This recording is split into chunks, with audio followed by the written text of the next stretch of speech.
Hello students, good morning. मैं सतविजय प्रकाश आपको अपने पिछले वीडियो में क्लास 7 फ्रैक्शंस के बारे में बताया था। फ्रैक्शंस का हमने टाइप्स बताए थे, जिसमें से कुछ चीज़ बताना रह गया था, जिसे मैं अपने पार्ट 2 में बताने जा रहा हूँ।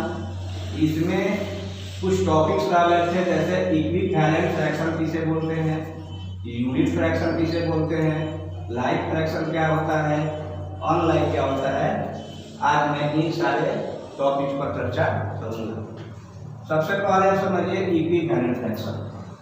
जैसे मान लीजिए कि आपको 8/4 ये एक फ्रैक्शन दिया गया है।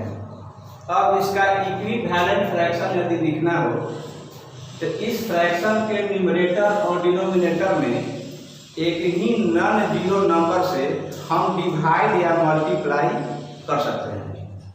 दो ही काम करेंगे, या तो नॉन जीरो नंबर के साथ इसमें डिवाइड करेंगे तो यहाँ भी करेंगे, इसमें मल्टीप्लाई करेंगे तो डिनोमिनेटर 4 में भी करेंगे, मल्टीप्लाई या डिवाइड।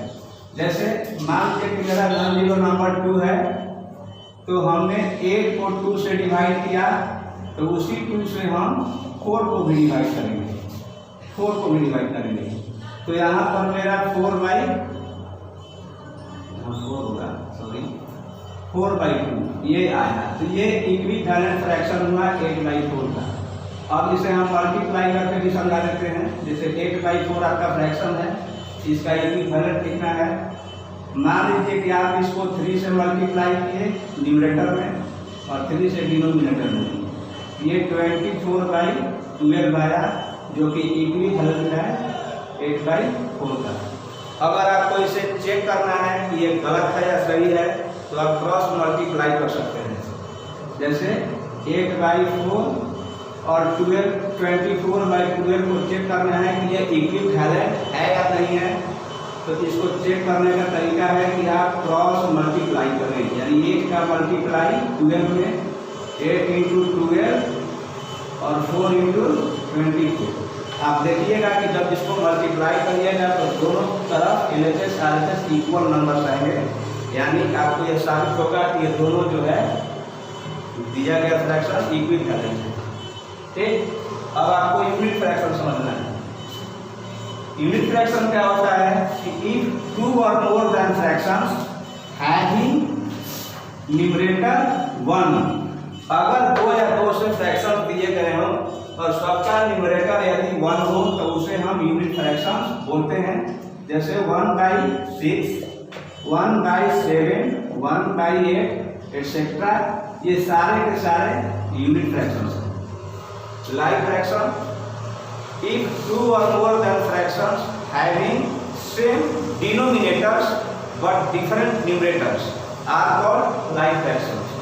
अगर 2 या 2 से अधिक फ्रैक्शंस दिए गए हों और सबका डिनोमिनेटर सेम हो, यानी एक ही हो, और न्यूमरेटर अगर अलग अलग हो, तो उसे हम लाइक बोलते हैं।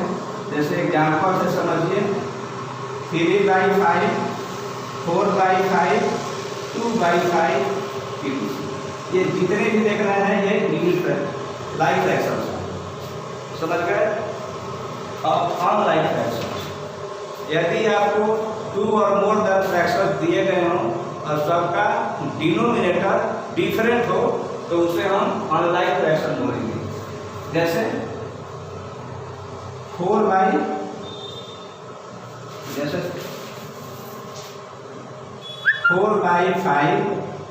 3/4, 9/8।